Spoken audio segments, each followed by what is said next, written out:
ಇವತ್ತು ಬೆಳಗಾವಿಯಲ್ಲಿ ಜಯ ಕರ್ನಾಟಕ ಜನಪರ ವೇದಿಕೆಯಿಂದ ಜನಜಾಗೃತಿ ಬೈಕ್ ರ್ಯಾಲಿ ಹಮ್ಮಿಕೊಂಡಿದ್ದು. ಏನಪ್ಪ ವಿಶೇಷ ಈ ಕಾರ್ಯಕ್ರಮ ಅಂತಂದ್ರೆ, ಸಂಘಟನೆ ವತಿಯಿಂದ ಒಂದು ಡ್ರಗ್ಸ್ಗೆ ನಕಾರ ನೀಡಿ ಆರೋಗ್ಯಕ್ಕೆ ಸಮಾಜ ನಿರ್ಮಿಸಿ ಹೆಲ್ಮೆಟ್ ಧರಿಸಿ ಅಂದ್ರೆ ಜೀವ ಉಳಿಸಿ. ಇವತ್ತಿನ ಯುವ ಪೀಳಿಗೆಯಲ್ಲಿ ಡ್ರಗ್ಸ್ ಮಾದರಿಯಾಗಿ, ಯಾಕಂದ್ರೆ ಯುವ ಪೀಳಿಗೆಯಲ್ಲಿ ಬಹಳ ಒಂದು ದುಶ್ಚಟಕ್ಕೆ ಬಿದ್ದಿದ್ದಾರೆ. ದೇಶ ಸದೃಢವಾಗಿ ಬೆಳಿಬೇಕಾದ್ರೆ ಯುವಕರ ಸದೃಢ ಆಗಬೇಕಾಗಿದೆ. ಕಳ್ಳ ಮಾರ್ಗದಲ್ಲಿ ಸಾಕಷ್ಟು ಡ್ರಗ್ಸ್ ಬರೋದ್ರಿಂದ ಇವತ್ತು ನಮ್ಮ ಯುವಕರು ಹಾಳಾಗ್ತಾ ಇದ್ದಾರೆ. ಈ ಉದ್ದೇಶ ಇಟ್ಟುಕೊಂಡು ನಾವು ಇವತ್ತು ಜನಜಾಗೃತಿ ಕಾರ್ಯಕ್ರಮವನ್ನು ಬೈಕ್ ರ್ಯಾಲಿ ಮುಖಾಂತರ ಜನರಲ್ಲಿ ಒಂದು ಅವೇರ್ನೆಸ್ ಮೂಡುವಂಥ ಕೆಲಸ, ಅಂದ್ರೆ ಜನರಿಗೆ ತಿಳಿಸುವಂಥ ಕೆಲಸ ಮಾಡ್ತಾ ಇದ್ದೀವಿ.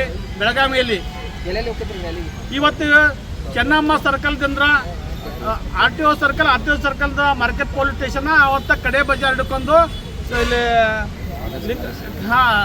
ಲಿಂಗರಾಜ್ ಕಾಲೇಜ್ ಹಿಡ್ಕೊಂಡು ಮತ್ತು ಒಳಗೆ ಸೀದಾ ಚೆನ್ನಮ್ಮ ಸರ್ಕಲ್ ಬರ್ತಾ ಇದ್ದೀವಿ.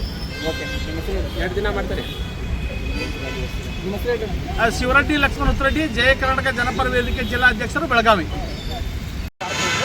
ಎಲ್ಲರೂ ಹಿಂದೆ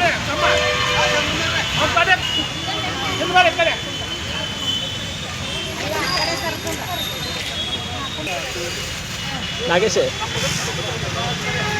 ಹಗರ್ ಬರ್ರಿ, ಹಗರ್ ಎಲ್ಲರೂ ಒಮ್ಮೆ.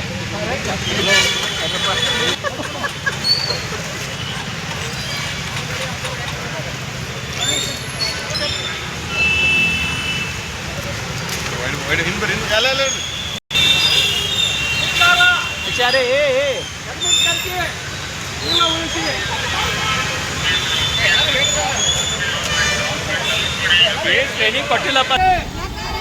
ಹೆಲ್ಮೆಟ್ ಧರಿಸಿ.